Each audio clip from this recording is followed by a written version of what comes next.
ఢిల్లీ జంతర్ మంతర్ దగ్గర జరిగిన ఆందోళనపై నమోదైన ఎఫ్ఐఆర్ల విషయంలో సుప్రీంకోర్టు కీలక వ్యాఖ్యలు చేసింది. ప్రభుత్వం ఇచ్చిన హామీలు కేవలం మాటల్లోనే కాకుండా ఆచరణలోనూ కనిపించాలని ఘాటుగా స్పందించింది. ధర్నా చేసిన విద్యార్థులపై నమోదైన ఎఫ్ఐఆర్ విషయంలో కేంద్ర ప్రభుత్వం ఇచ్చిన హామీలపై సుప్రీంకోర్టులో విచారణ జరిగింది. విద్యార్థులపై నమోదైన కేసులను ముందుకు తీసుకువెళ్లబోమన్న కేంద్రం తమ హామీకి కట్టుబడి ఉన్నామని ధర్మాసనానికి స్పష్టం చేసింది.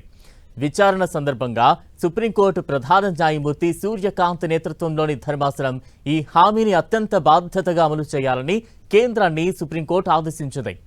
ప్రభుత్వం కోర్టుకు ఇచ్చిన హామీ కేవలం మాటల్లోనే కాకుండా ఆచరణలోనూ కనిపించాలని పేర్కొంది. గతంలో ఇచ్చిన హామీలకు విరుద్ధంగా విద్యార్థులపై ఎలాంటి అనవసరమైన చర్యలు తీసుకోకూడదని కేంద్రానికి సూచించింది.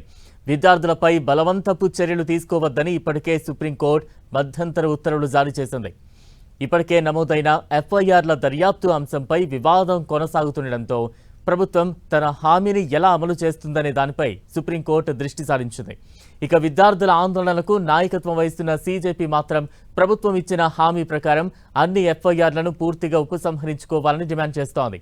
హామీలు అమలు కాకపోతే దేశవ్యాప్తంగా మళ్లీ ఆందోళనలు చేపడతామని సీజేపీ హెచ్చరించింది.